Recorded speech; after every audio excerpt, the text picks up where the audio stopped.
মহিলাক চুমা খোৱাটো মোৰ জাতীয় দায়িত্ব।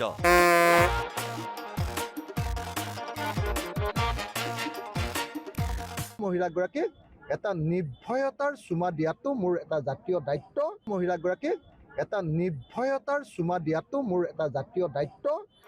চৰে চৰে ঘূৰি মিয়া মহিলাক চুমা খাই চুমা বাবা নাম পোৱা ৰাইজৰ দলৰ শিৱসাগৰৰ বিধায়ক অখিল গগৈৰ চাফাই মিয়া মহিলাক চুমা খোৱাটো মোৰ জাতীয় দায়িত্ব। মই এগৰাকী মহিলাগৰাকীক সাৱটি ধৰি এটা চুমা খোৱাৰ কাৰণে বিজেপিয়ে মোক চুমা বাবা নাম দি দিলে। এগৰাকী মহিলাই যেতিয়া মোৰ বুকুত সোমাই যেতিয়া কান্দিছে, সেই মহিলাগৰাকীক এটা নিৰ্ভয়তাৰ চুমা দিয়াটো মোৰ এটা জাতীয় দায়িত্ব। বিধানসভা নিৰ্বাচন সমাগত, কিন্তু নিজৰ সমষ্টি শিৱসাগৰ এৰি অখিল গগৈ ক'ত আছেগৈ জানেনে? হয়, অখিল গগৈ ব্যস্ত ধুবুৰী গোৱালপাৰাৰ মিয়া এলেকাত। মিয়া প্ৰেমত হাবুডুবু খাইছে অখিল গগৈয়ে। মিয়া মহিলাক বুকুত সাৱটি খাইছে চুমা। অসমীয়াই ধুবুৰী গোৱালপাৰাৰ কথা ক'লেই বেয়া পায় চুমা বাবাই। আমাৰ উজনি অসমৰ পিনে বহুত মানুহে ভাবে যে ধুবুৰীলৈ আহিলে সংখ্যালঘু মিয়া মানুহৰ মাজত ৰাতি গ'লে কিজানি ঘূৰিয়ে যাব নোৱাৰে। মিয়া মহিলাক চুমা খাই জাতীয় দায়িত্ব পালন কৰা অখিলে মিয়া এলেকাত ইমানেই নিৰাপদ অনুভৱ কৰে যে নিশা ২-২.৫ বজাতো মছজিদ মাদ্ৰাছাত সভা পাতে ৰাইজৰ দলৰ সভাপতিয়ে। মই ধুবুৰীৰ চৰে চাপৰিয়ে নগৰে গাঁৱে চবতে ঘূৰি ফুৰোঁ। ৰাতি ২.৫ বজাতো মই মাদ্ৰাছাত মিটিং কৰোঁ। ৰাতি ২ বজাতো বা ১টা বজাতো মই মছজিদত মিটিং কৰোঁ। মিয়া প্ৰেমত অখিল গগৈ ইমানেই অন্ধ যে শিৱসাগৰক ধুবুৰী কৰিম বুলি কোৱা ৰেজাউল কৰিম চৰকাৰৰ মন্তব্যকো সজোৰে সমৰ্থনহে কৰিলে। আৰু শিৱসাগৰ হৈ থাকিয়ে অসমখন আগবাঢ়ি যাব, ধুবুৰী হৈ থাকিয়ে আগবাঢ়ি থাকিব। গতিকে ৰেজাউল কৰিমে যিটো অৰ্থত কৈছিলে সেইটো ভুল নাছিলে, যিটো অৰ্থত সমন্বয়ৰ অৰ্থত।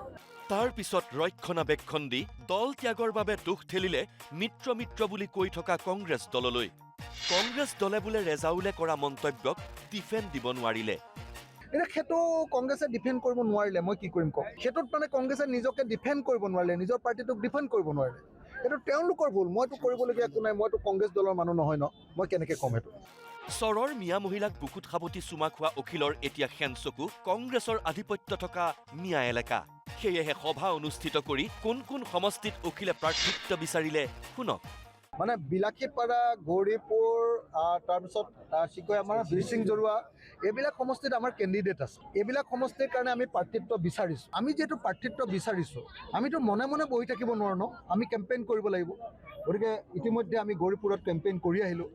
কালি বীৰসিং জৰুৱাত ডাঙৰ মিটিং কৰি আহিছোঁ। আজি বিলাসীপাৰাত ডাঙৰ মিটিং কৰিলোঁ। অকল বিলাসীপাৰা, গৌৰীপুৰ, বীৰসিং জৰুৱাই নহয়, জলেশ্বৰতো অখিলে মিটিঙত প্ৰাৰ্থী চিনাকি কৰি বুক কৰিলে চিট।